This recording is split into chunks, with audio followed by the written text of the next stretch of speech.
Assalamualaikum warahmatullahi wabarakatuh. Alhamdulillah wa syukru ala ni'amillah.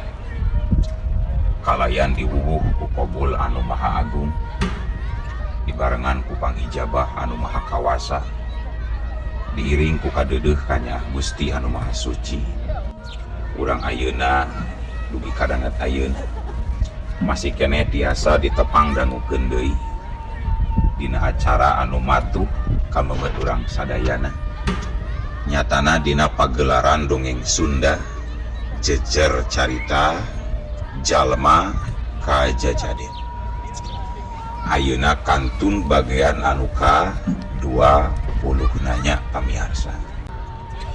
Atuh sumangga kanu teu acan subscribe geura subscribe heula. Arah langkung pogot sareng langkung sumangat deui ka si mamangna dina enggoning madar ieu dongeng.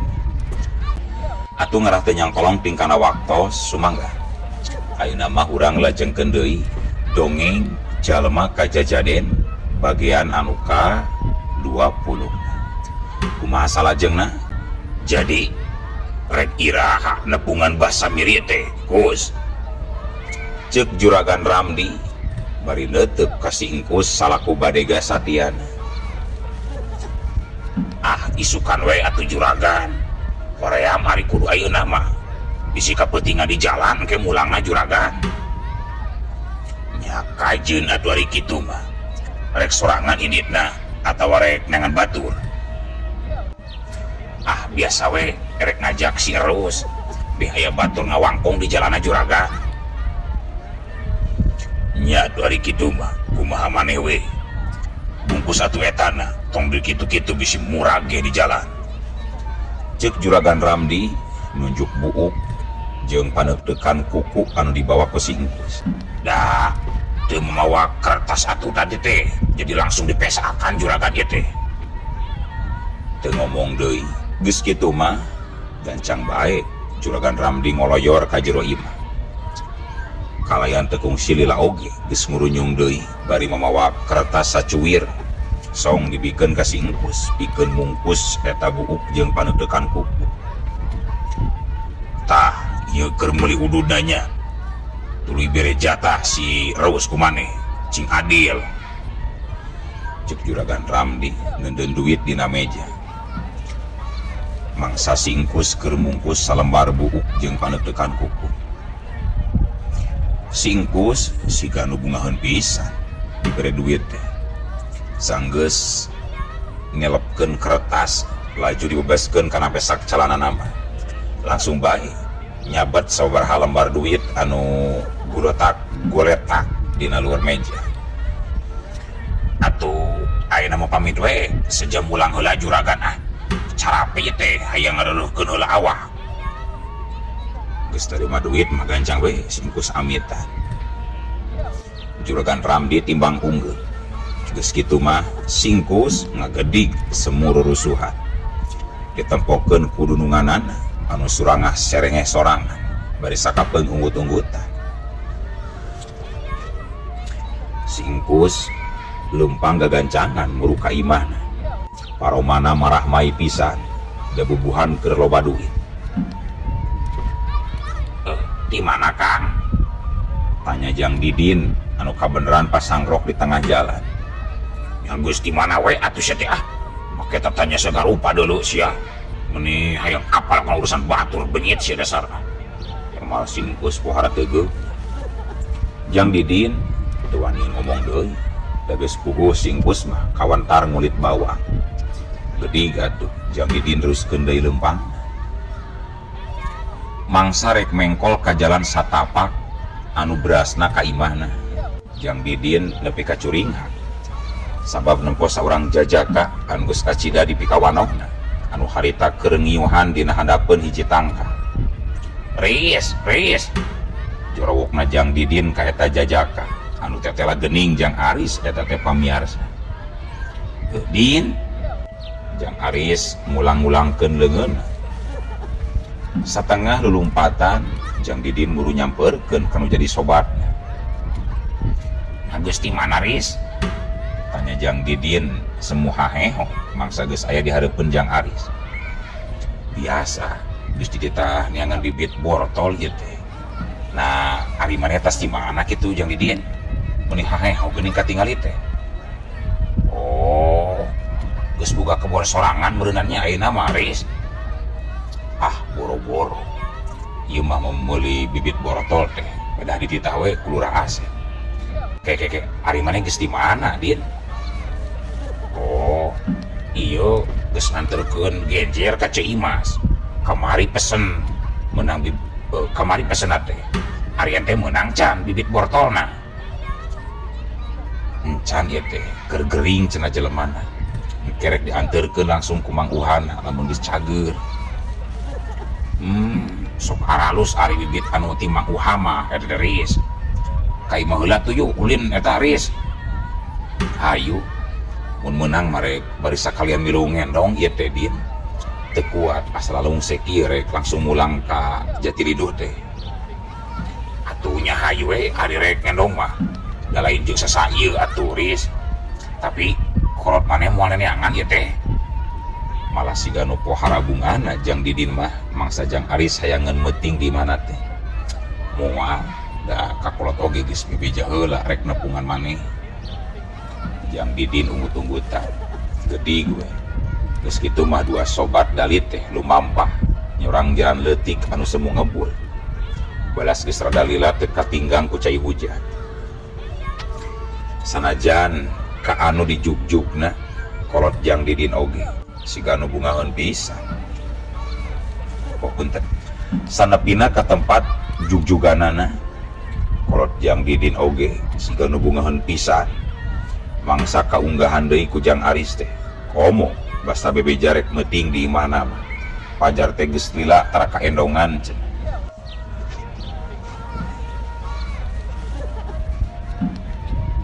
Hayam jago kongkolongo.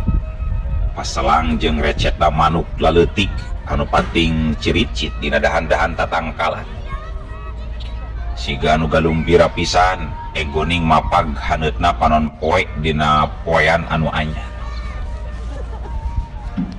Dina mangsa anu sarua saluyu jeung anu geus diancer-ancer ti saanggalna. Harita teh dua urang anak buahna Juragan Ramdi nya si Engkus jeung si Eros keur lumampah sarta geus rada jauh ninggalkeun lembur Cilanju. Ari tempat anu rek dijugjugna mah geus bogo imahna Bah Samiri anu ayana di lembur Mayakpak. Kusabab lempangna rada gagancangan dina mangsa panon poe geus rada moreret oge si Eros jeung si Engkus geus meunang setengah lalampahan. Loba bisnis ayeuna mah nya euy geunah. Coba lamun unggal poe kieu teh euy jigana geus malieur neangan pagawean teh ceuk si Eros dina sajroning leumpang. Heuh pesak merekis wae ayeuna mah euy balik ka imah pamajikan nu biasana purutak polotot jadi seuri ari tembongan duit lembaran mah. Tembal si Engkus dibarengan ku Nyereng. Keur kitu cuelah ceung gebeg si Eros jeung si Engkus pohara ngarenjagna sarta harita kene langsung robah paroman beungeutna. Mangsa kiwari di hareupeunana ujug-ujug ngacegah hiji cirim anu papakeana sing sarwa hideung anu beungeutna mah katutupan ku tergos beureum. Eta jirim teh bari ngabadaga bari ngekeuweuk bedog dina leungeun katuhunna. Nah saha sia goblok cek si Eros tutunjuk kanu keur nyegatan jajalaneunana. Kek gua ieu teh si tergos beureum meureun anu geus ngalumpukeun si Jolat teh harus cek si Engkus ngaharewos ka baladna. Si Eros timbang kurang kerung bari nelak-nelak kana dedegan si tergos beureum. Hei nah saha sia goblok cek si Eros alungkeun deui pananya nu sarua. Wanohkeun dewek nu katelah si tergos beureum gancang geura pasrahkeun harta banda duit marane sakabeh deuleu. Temal si tergos beureum kituna teh bari tutunjuk ku bedogna rada ngosom sorona teh siga nu keur ngaheum-heum dahareun.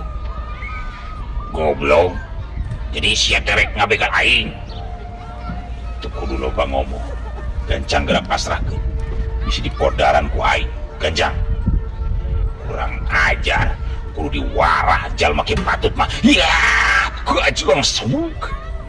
Dina kayaan amarah anu geus ngabebelah, si Reus langsung ngagajlang sarta nonjokeun peureupna rek ngarah kana beungeut si Tragos Beureum. Sabuk judak wadaw.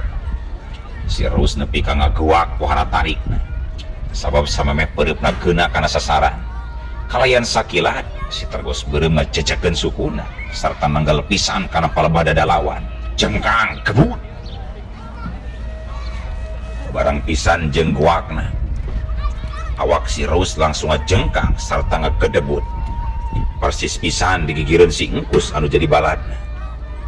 Si Reus melengking sarta si Ganu eungap pikeun ngambekan. Nampo kamampuan si Tragos Beureum anu samodel kitu, si Engkus lebih ka langsung sepapias taya jiga taya nu getihan. Sok rek masrahkeun duit atawa hayang nganterkeun nyawa. Si Tragos Beureum ngojengkang ngadeukeutan ka si Reus jeung ka si Engkus. Dina kayaan ngadegdeg gancang bae si Engkus kuda kodok kana pesak calanana.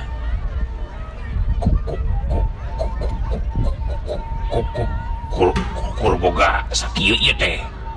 Si Engkus nemongkeun duit anu dikaluarkeun tina pesakna. Ulah ngawadun. Malik nukang sia nukang. Kurang larahan heula ku aing, sok nukang. Si Tragos Beureum si Ganu teu percaya. Bakat ku sieun si Ganu. Si Engkus gancang ngagugu. Sanggeus nukangan unggal pesak si Engkus kabeh dirarahan ku si Tragos Beureum. Tetela bener duit anu tadi ditembongkeun ku si Engkus teh ngan ukur sakitu-kituna. Ari ieu naon? Cek si Tragos Beureum nembongkeun 8 kertas tina pesak si Engkus. Lain naon eta mah jimat. Si Engkus beuki sepat. Jimat naon ari maneh? Jimat sangkan ieu sangkan si Imin gancang udang. Dasar belegug sia. Lung 8 kertas teh dialungkeun ku si Tragos Beureum kagigireun si Reus. Jadi kur boga sakitu-kituna duit teh. Cek si Tragos Beureum deui nunjuk duit anu masih kena dikekeuweuk ku si Engkus. Si Engkus unggeuh bari pupurungkutan. Hei, hari mana mau duit ande? Cek si Tragos Beureum bari ngareret ka si Reus anu masih ngagoler.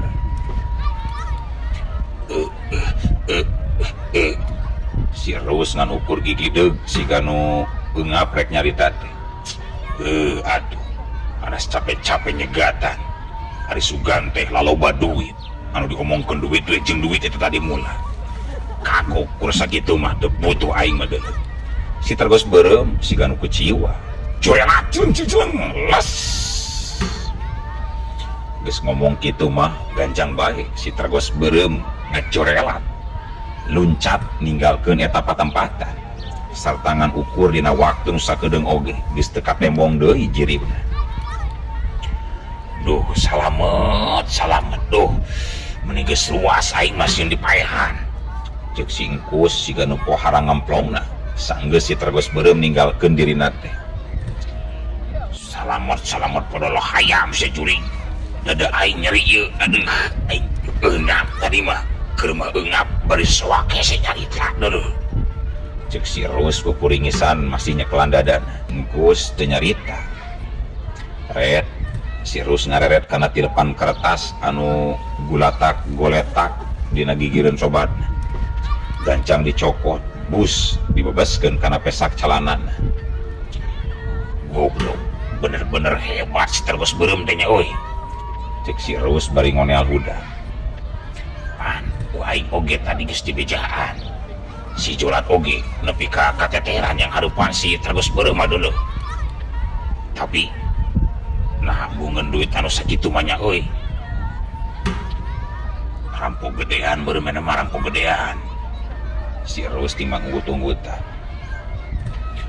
Terus kumaha atuh lalampahan urang ayeuna rek mulang deui atawa rek neruskeun lumampah ka Mayakpak nepungan basa miri nya teruskeun kagok udah masih kuat kene atuh hayu damal sirus bari babatak geus kitu mah singkus neruskeun deui lalampahanana dituturkeun ku si Reus anu sok sanajan leumpangna rada kopoyong koda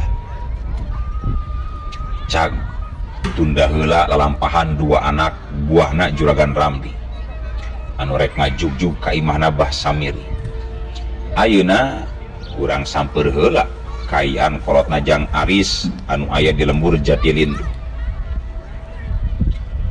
kusabab teu bebeja heula rek meuting nyilam nepi ka teu sirikna liuk deui nempuan jalan ngarap-ngarap Jang Aris anu nepi harita ta can keneh mula nah kamana atuh budak teh geus mimiti ari undang endong teh tara bebeja heula ka kolot cek nyilam anu semu keuheuh dina mangsa wanci geus deukeut ka waktu lohor antuk nama Jang Aris ngurunyu nyilam ngabedega bari nulak cangkeng di tepas imah matana neuteub seukeut kanu anyar datang geus mimiti maneh mata ari undang endong teh tara bebeja heula Aris matak nyieun pimelangeun kolot cek nyilam gegelendang curugna dibentik-bentik tutunjuk ka Jang Aris duh apunten pisan mah tos buri teuing kamari teh bade wangsul teh sieun pan ayeuna mah nuju Sumbegal sareng bangsat bade euih teh mah ari kitu geus naon maneh ti Cipali teh Riz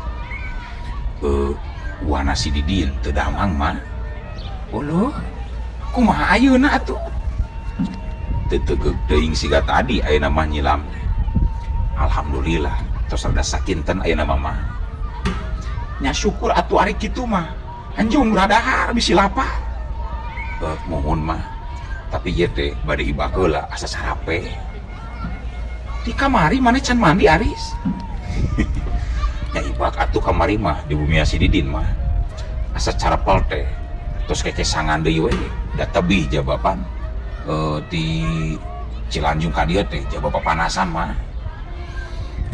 nya sok atuh gancang teu ngomong deui geus kitu mah gancang baik Jang Aris ngoloyor ka jero imah sarta kebat ka kamar cai ari nyilam mah gancang ka dapur sejak popolah siga biasa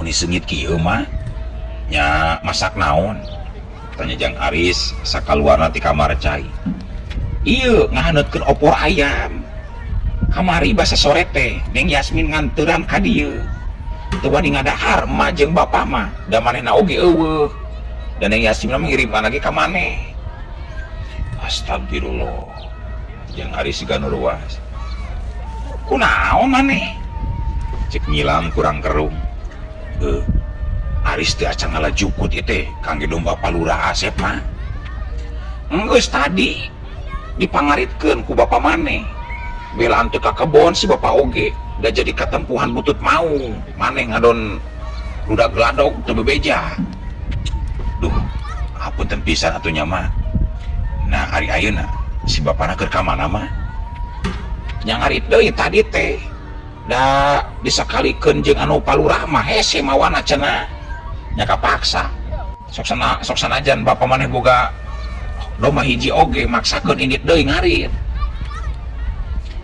kalayan paroman siga anu ngarumasakeun salah Jang Aris ngoloyor ka patengah ari nyilam gancang be ngawadahan opor daging hayam anu geus meunang ngahaneutkeun katelna dibawa ka kamar cai maksudna marek dikumbah derek langsung dipake deui nepi ka kamar cai red nyilam ngareret kana baskom ka tembong dina baskom aya pakaian anu keur dikeueuman panasaran jiga nama pakaian anu keur dikeueuman teh dibeberkeun tetela geuning eta pakaian teh setelan pangsi hideung anu basa kamari dikotek tak nepi ka saban-saban rohangan diteangan ku dirina jeung ku Kang Husna nepi ka teu kapanggihna berarti salila ieu teh si Aris sok memake pangsi anu ieu nu bapana. Paingat atuh sok nyelas teu pupugu mangsa rek dipake ku bapana teh. Geus tersepeun kana pangsi meureun ayeuna mah budak teh. Sigana ari rek menta ka kolot mah teu waniun. Atawa paling oge erageun. Aris. Cek urang mah bebeja ari hayang celana pangsi mah meureun dipangmeulikeun kumaha. Itu kerendengan nyilam ditungtungan ku gudeg sagala.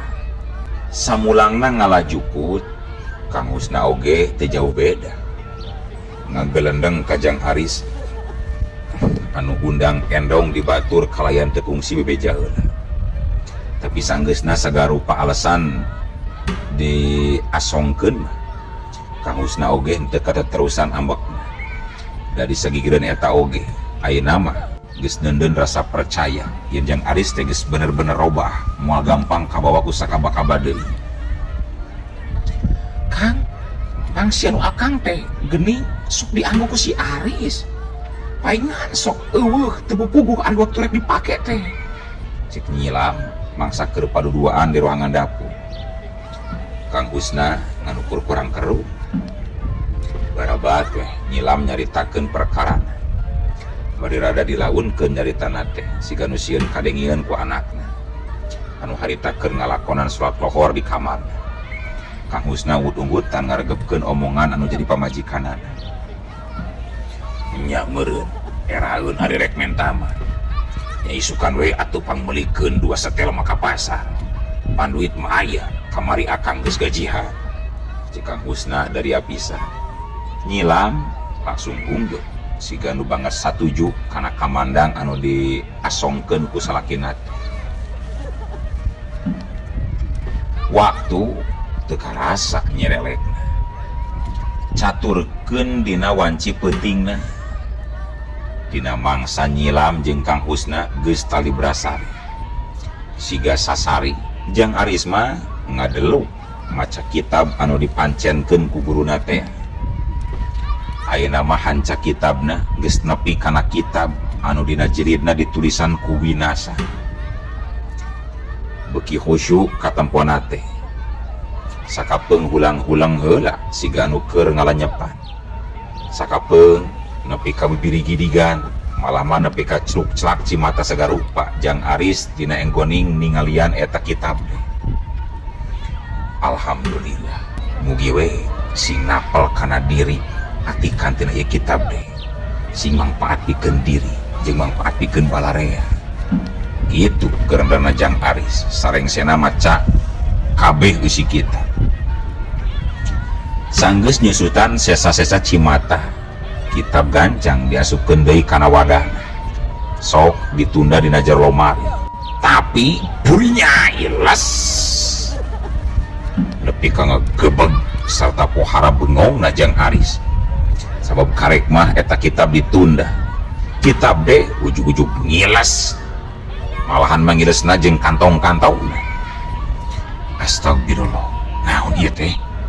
Jang Aris meh teu ngicep-ngicep neuteup kana tempat ngilesna tilu kitab anu fungsi dibacana. Keur kitu bui nyai ceuleng.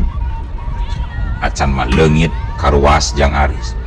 Geus tambahan deui ku datangna Ki Praja anu ujug-ujug geus ngajantang di gigireunana.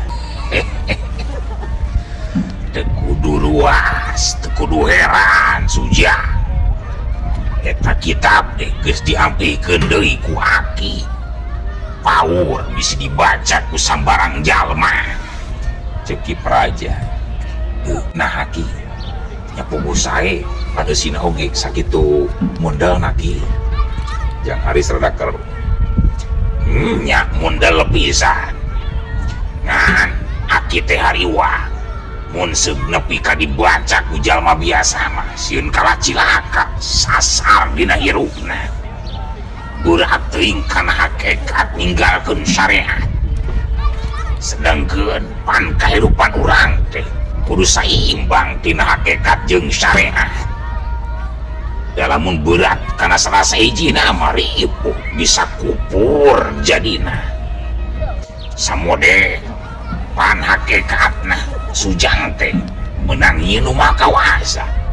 tapi syariat mah keluar tina liang mah bener ente tak kudu saimbang mana bagian hakikat teh asupkeun dina hate keun ngukur hate anu nyaona mana bagian syariat sok ucapkeun ku lisan da eta anu bisa kagambarna kitu tah suja